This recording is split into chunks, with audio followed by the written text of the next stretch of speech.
Press the bell icon on the YouTube app and never miss another update. सबसे अच्छे stock में पैसा लगाया था यार, वो भी पता ही क्या, जिस स्टॉक में मैंने पैसा लगाया ना, सभी एनालिस्ट, सभी जितने भी वेबसाइट्स हैं जो स्टॉक्स को लेके बातें करते हैं, वो सारे उसको बोलते थे ये पक्का होना चाहिए, पक्का होना चाहिए, निफ्टी का स्टॉक है। अरे मैं इन्फोसिस की बात कर रहा हूँ यार। तो इन्फोसिस के अंदर मैंने पैसे लगा के रखे हैं, एक रिजल्ट में क्वार्टरली रिजल्ट खराब आ गया और वो धड़ाम से गिर गया। अब समझ में ये नहीं आ रहा कि मतलब करूं क्या, बेच दूं, होल्ड करूं या खरीद लूं, क्या करूं, मेरे को समझ में नहीं आ रहा। अगर आप भी इसी क्वेश्चंस को लेके परेशान हैं तो ये वीडियो आपके काम की है। देखो, इस वीडियो में ना मैं आपको एक गजब की सीख बताने वाला हूं जो इन्फोसिस से रिलेटेड है, लेकिन वो आपको मार्केट के एक टिपिकल बिहेवियर के बारे में बताएगा। ये मैं आपको अपने 20 साल के तजुर्बे से बता रहा हूं, है ना, जो मार्केट का टिपिकल बिहेवियर है। ध्यान से सुनना, क्योंकि अगर आप इसको समझ पाए तो ही आपको काम आएगा, नहीं समझ पाए तो फिर आपके काम नहीं आएगा। इन्फोसिस को पहले थोड़ी देर के लिए साइड कर देते हैं और हम टॉपिक जो है मार्केट के बिहेवियर को लेते हैं कि मार्केट का पहले बिहेवियर क्या है, उसके बाद मैं आपको इन्फोसिस पे लेके चलूंगा। अब मार्केट के बिहेवियर को समझने के लिए पहले हम लोग कैसिनो चलते हैं, जहां पे गैम्बलिंग होती है, वहां चलते हैं, पहले उसके बिहेवियर को समझते हैं। कैसिनो के अंदर जितने भी गेम्स होंगे उनको इस तरीके से डिजाइन किया हुआ है कि मैक्सिमम लोग को उसमें लॉस हो और बड़ा लॉस हो, कुछ ऐसा डिजाइन किया गया है। रेयरली आप वहां पे जीतोगे और मैक्सिमम टाइम आप वहां पे हारोगे। सेम वैसा ही समझिएगा ध्यान से, लोग इसको बहुत हलवे में लेते हैं, लेकिन मैं आपको बहुत मतलब बारीकी से बताने की कोशिश करना चाहता हूं। सेम उसी तरीके से स्टॉक मार्केट को इस तरीके से डिजाइन किया गया है, इसका बिहेवियर कुछ इस प्रकार का है कि ये मैक्सिमम लोग को लॉस पहुंचाए। क्या बोल रहा हूं, इसका काम है मैक्सिमम लोग को लॉस पहुंचाना। अच्छा, सेबी का भी रिसेंट रिपोर्ट आया हुआ था जिसमें उन्होंने बताया था कि 91% लोग कैश मार्केट में लॉस करते हैं। 91% रिसेंट रिपोर्ट है, और करीब 95 या 96% people they lose money in FNO. अभी से कुछ समय पहले ये और भी खराब था, बट थोड़ा सा अभी इम्प्रूवमेंट आया है, बिकॉज लोगों ने थोड़ा सा अब स्टॉक मार्केट को सीखने के ऊपर थोड़ा सा टाइम स्पेंड करना स्टार्ट कर दिया है ना, थोड़ा सा प्रोफेशनली पब्लिक उसको ले रही है। बट स्टिल अगर मैं आपको बोलूं कि 91% पीपल कैश मार्केट में लॉस करती है, इसका मतलब समझ, तो the number is too huge है, बहुत बड़ा नंबर है। तो मेरा पहला लाइन समझ रहे हो आप, जो मैंने आपसे कही थी, ये मार्केट ही डिजाइन किया गया है कि मैक्सिमम लोग को नुकसान हो। तो जब आप इस मार्केट में काम करने आए तो आप ये समझ के चलो कि यहां पे मैक्सिमम लोग को नुकसान होने वाला है, मैक्सिमम लोग को। एक आउट ऑफ द टॉपिक है, लेकिन मैं आपको एक छोटी सी बात बताता हूँ। कोविड इंडिया में आया, कोविड के आने से क्या हुआ, हम लोग पहले टीवी में देखते थे तो पहले लोग बहुत डर गए, है ना। तो बॉम्बे शहर में, या जितने, मैं बॉम्बे में रहता हूँ, तो लोग मास्क वास्क लगा के बाहर जब गए तो मास्क लगा के बाहर जाते थे। कुछ लोग फिर भी ऐसे मास्क है ना यहाँ पे नीचे लगा के ऐसा बाहर घूमते थे और जाते थे। गाँव में तो क्या कोई लगाता ही नहीं था मास्क, क्या होता है ये, कोई किसी को फर्क ही नहीं पड़ता है, बाहर में जाए। लेकिन जब धीरे धीरे मौतें बढ़ने लगी, सेकेंड वेव जब गांव में पहुंचा और जवान लोगों को उसने जब सुलटाना शुरू किया, गांव की हालत, मैं गांव की हालत बता रहा हूं, शहर छोड़ दो भैया, सब मास्क पहन के घूमते थे। अब सब पहन के घूमते थे, पहले कोई नहीं पहनता था, क्योंकि पहले लोग उसको इतना हल्के में ले रहे थे इतना हल्के में ले रहे थे कि पूछो मत।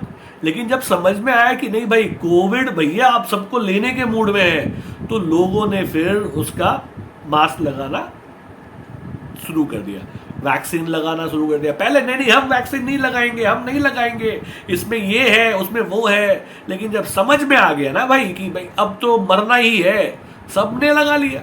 सब तो बूस्टर डोज लगा के बैठ गए, पहला डोज सेकंड डोज बूस्टर लगा के बैठ गए। सेम वे स्टॉक मार्केट का है भाई।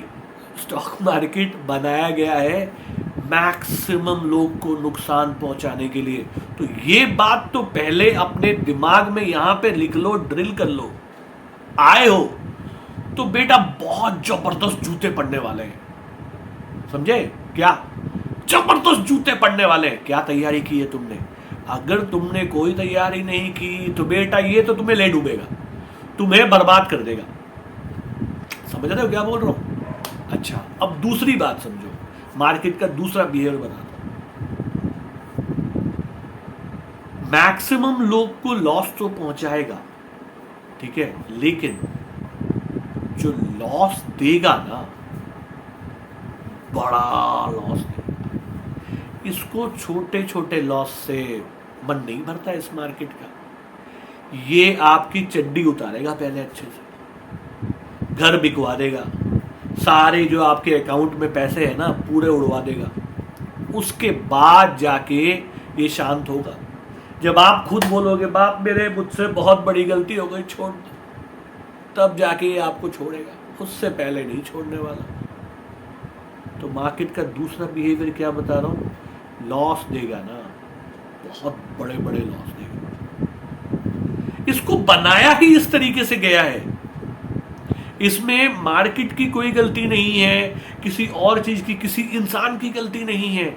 इसको डिजाइन ही इस तरीके से किया गया है कि आपको बड़ा लॉस हो और सबसे ज्यादा लोगों को, मैक्सिमम लोगों को और ज्यादा लॉस हो।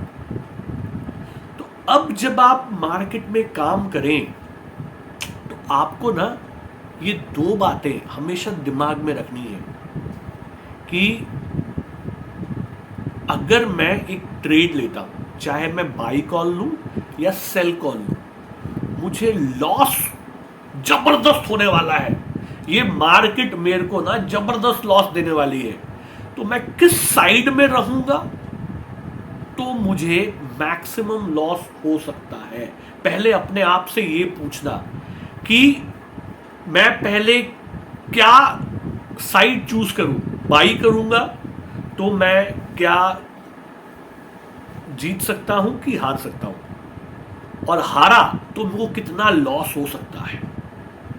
ये दो चीज अपने दिमाग में पहले रखना, ठीक है, उसके बाद ट्रेड लेना। तो जब आप मान लो मैंने एक ट्रेड लिया, बाई कॉल लिया, तो मुझे एक बात समझनी है कि अगर मैं बाई सोच रहा हूं और बाकी सारे लोग भी बाई सोच रहे हैं, इसका मतलब क्या है, मैक्सिमम लोग बाई करने के बारे में सोच रहे हैं।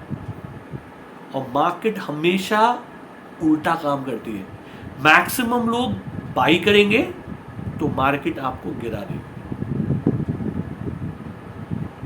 अजीब है ना?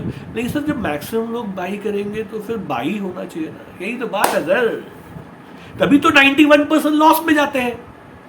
91% लोग लॉस में क्यों जाते हैं? वो जो सोच रहे हैं उसका उल्टा ही होता है। ये मार्केट में काम करने का तरीका है। अच्छा, उसके बाद मतलब आपने जब एक ट्रेड डाला तो आप पहले ये सोचो कि मुझे लॉस हो सकता है, पहले ये बात दिमाग में डाल लेना अच्छे से। ये सोच के चल रहे हो कि मुझे लॉस नहीं होगा, तो भैया तुमसे बड़ा गधा कोई नहीं है, क्योंकि बनाया है इसको इस तरीके से गया है। उसके बाद लॉस होगा ना बेटा, तो बहुत बम्पर लॉस होने वाला है। तो मैं क्या करूं कि मुझे बहुत कम से कम लॉस हो, ये आपको पहले से सोच के बैठना है, पहले से सोच के बैठना है, वरना ये आपकी नजर, मैंने बताया, घर बिकवा देगा यार, घर बिकवा देगा। अब जरा इस चीज को इन्फोसिस से कोरिलेट करते हैं, फिर मजा आएगा। ध्यान से समझना, इन्फोसिस का रिजल्ट आया, खराब रिजल्ट आया, ठीक है। जो स्ट्रीट ने एस्टिमेट किया था उससे भी खराब रिजल्ट आया इन्फोसिस का। चलो, और अगले दिन मार्केट गैप डाउन ओपन होता है और 10-11% टूट जाता है, ठीक है, सबने देखा। उसके बाद क्या हुआ? अब आप सोचो कि अगर मैं बेचूं, खरीदूं या होल्ड करूं तो क्या होगा। अब जो मैंने आपको दो चीजें बताई, पहले उसको अपने दिमाग में डाल के देखो। अगर मैं इसे बेचता हूं, मार्केट इन्फोसिस 11% गिरा, अब आप सीधी सी बात है, पब्लिक क्या सोच रही है? रिजल्ट खराब आया तो पब्लिक के दिमाग में क्या चल रहा है? मैक्सिमम पब्लिक के दिमाग में क्या चल रहा है? जो इन्फोसिस के स्टॉक होल्डर्स हैं, अगर मान लो आप भी इन्फोसिस में आपका स्टॉक है, अभी दिमाग में क्या चल रहा है? इन्फोसिस के प्राइस गिर जाएंगे, भाई रिजल्ट खराब है, प्राइस गिरेंगे यार, ये दिमाग में चल रहा है। तो कहने का मतलब क्या है, सबके दिमाग में यही चल रहा है। तो मार्केट क्या करती है, इसको मैक्सिमम लोगों को नुकसान पहुंचाना है, तो ये क्या करेगी? ये नीचे नहीं जाएगी, ये ऊपर जाएगी। क्यों? सब लोग शॉर्ट करेंगे। सब लोग क्या करेंगे? आपने देखा होगा जिस दिन 10% से मार्केट गिरा, लोगों ने शॉर्ट करना स्टार्ट किया, मार्केट नीचे नहीं गई। क्यों? उसको उन लोगों को नुकसान पहुंचाना है, उन लोग को लॉस देना है। अच्छा, अब आप देखो, कुछ लोग शाणे भी होंगे, उन लोग बाई करने के बारे में सोचेंगे, इंट्राडे में बाई करते हैं, ठीक है। इंट्राडे के अंदर आप जाके चार्ट देखिए, कुछ नहीं, फ्लैट साइडवेज जाओ, सेल मैक्सिमम बाई करने वाला कौन होगा? वो होगा जो गधा होगा। जब इतनी खराब रिजल्ट आई है और कंपनी बोल रही है कि आने वाले टाइम में भी प्रॉब्लम रहेगा, तो बाई कौन करेगा यार? जो बाई किया हुआ वो रो रहा है, वो तो बेचने को तैयार है, और नया आदमी बाई करेगा? नहीं करेगा, है ना। वो इंट्राडे में सोच रहा है, चलो, तो वो गधा होगा जो बाई करने के बारे में सोचेगा। मैक्सिमम लोग सेल करने के बारे में सोचेंगे। तो ऑपरेटर्स और जो बड़ा हैंड है वो ये सब देखता है, समझता है कि पब्लिक क्या करेगी। लोग ऑप्शंस के अंदर या माल उठा लेंगे। अब आपको ऑप्शंस में नुकसान कब होगा? जब उसका प्रीमियम डिके हो जाएगा। उसके लिए टाइम किल करते रहो। क्या कर रहा है इन्फोसिस? टाइम किल कर रहा है। समझ लो क्या बोल रहा हूं? तो ये मार्केट का तरीका है आपको फंसाने का। आज दूसरे दिन सिर्फ हल्का सा ऊपर गया है, हल्का सा, आपको डरा के कि मैं नीचे जाऊंगा, फिर हल्का सा ऊपर। मतलब आप बिल्कुल भी अच्छे तरीके से ट्रेड नहीं ले सकते। ऑपरेटर सोचता है, अच्छा मान लो इन्फोसिस और 10% गिर जाता, तो जितने भी लोग हैं ना, जो बड़े FIIs हैं, डीएल, उन लोग उसको बाई करना स्टार्ट कर देंगे। क्यों? इन्फोसिस के अंदर कोई घोटाला थोड़ी ना हुआ है यार, कोई कंपनी ने कोई चोरी चमारी थोड़ी ना की है, सिर्फ रिजल्ट्स अच्छे नहीं आए जितनी उम्मीद थी। बट फिर प्रॉफिट में कंपनी है, कंपनी लॉस में थोड़ी ना थी, कंपनी तो प्रॉफिट में थी। लेकिन जो हम उम्मीद कर रहे थे वैसा नहीं है, इसलिए उन्होंने अपना एक किसी FI ने बेच दिया होगा ताकि वो किसी और जगह चला जाए, तो बाकी लोग उसको एक्यूमुलेट कर रहे हैं। ये जो चीज है, प्राइस को अगर मैं अपने आप को मार्केट की तरह रख के देखूं, तो मैं इसको यहां से पहले कुछ दिन थोड़ा ऊपर लेके जाऊं, हल्का, किसी दिन रेड में, फिर थोड़ा ग्रीन में, थोड़ा करके ऊपर लेके जाऊंगा।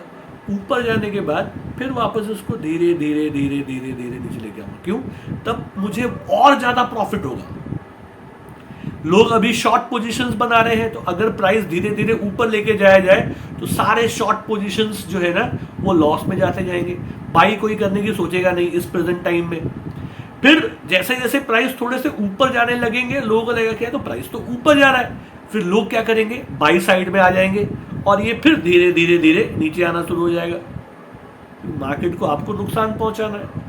अगर उसे गिरना भी है तो वो इस तरीके से गिरेगा यार। अब इसमें कॉन्ट्राडिक्शन वाली बात बताता हूं एक अलग सा। अदानी ग्रुप के अंदर क्या हुआ, गिरा, गिरता गया, याद आ रहा? अदानी ग्रुप भी तो अच्छा ग्रुप था यार। प्राइस गिरा और उसके बाद गिरता गया, हर दिन 20% ऐसे गिरना स्टार्ट हो गया। तो सर ऐसा इन्फो के साथ, जैसा मैंने बताया, इन्फोसिस के अंदर कोई भी घोटालेबाजी या मिसहैंडलिंग ऐसी कोई खबर नहीं है, फ्रॉडरी वाली कोई खबर नहीं है जो अदानी ग्रुप के साथ आई थी। अदानी ग्रुप के साथ बहुत सारी खराब खबरें आई हुई थी कि उसका मैनेजमेंट खराब है ना, ये सारी खबर आई थी। वैसी खबर यहाँ नहीं है। तो जब आप उस खबर से कैसा होता है, जैसे मान लो अभी खबर आया कि इन्फोसिस के जो मालिक हैं उन लोगों ने बहुत झोल झपाटे किए हैं, है ना, प्राइस को अननेसेसरी बढ़ा दिया है, ये कर दिया है, वो कर दिया है, तो क्या होगा, जैसे ये खबर बाहर आएगी, जिसके पास भी है वो बोलेगा भैया पहले बेच के निकलो, कहानी बाद में देखेंगे, क्या रिपोर्ट आती है वो बाद में देखेंगे। तो वो अलग चीज है। ये एक रिजल्ट खराब आना कि भाई उससे इतना बड़ा प्रॉब्लम नहीं आता है, 10% गिर गया बहुत बड़ी बात है इन्फोसिस। तो ये आपको मार्केट के बिहेवियर को समझने की कोशिश कीजिए और अपने दिमाग को फिर उस तरीके से यूज कीजिए कि अगर मैं फिर ट्रेड लूंगा तो ये मुझे किस जगह पे लॉस देने की कोशिश करेगा, कैसे लॉस पहुंचा सकता है मुझे मैक्सिमम। आप पहले वो एक बार सोचिए और उस हिसाब से फिर लॉस से बचने के लिए आपके पास एक तरीका है स्टॉप लॉस, है ना। अगर आपको मैक्सिमम लॉस से बचना है तो आप स्टॉप लॉस लगा के काम कर सकते हैं, क्योंकि आपको ये बात समझना है कि भैया वो आज नहीं तो कल आपको मारेगा ही साहब, इसमें कोई दो राय नहीं है। मेरे भी बहुत सारे ट्रेड गलत हो जाते हैं, लेकिन मुझे ये मालूम है कि अगर मैं उस ट्रेड में रहा तो ये फिर मुझे जब बहुत जबरदस्त मार देगा, तो थोड़ी सी लॉस में निकल जाओ। लेकिन अगर सही बैठे तो बैठे रहो, क्योंकि फिर ये आपको ना बम्पर प्रॉफिट दे देगा। आई होप आप लोग को इस वीडियो से कुछ सीखने को मिला होगा। अगर ये वीडियो अच्छा लगा हो तो लाइक जरूर कीजिए। फिर आप लोगों से बहुत जल्दी मुलाकात होगी। तब तक के लिए सीखते रहिए, कमाते रहिए, खुश रहिए।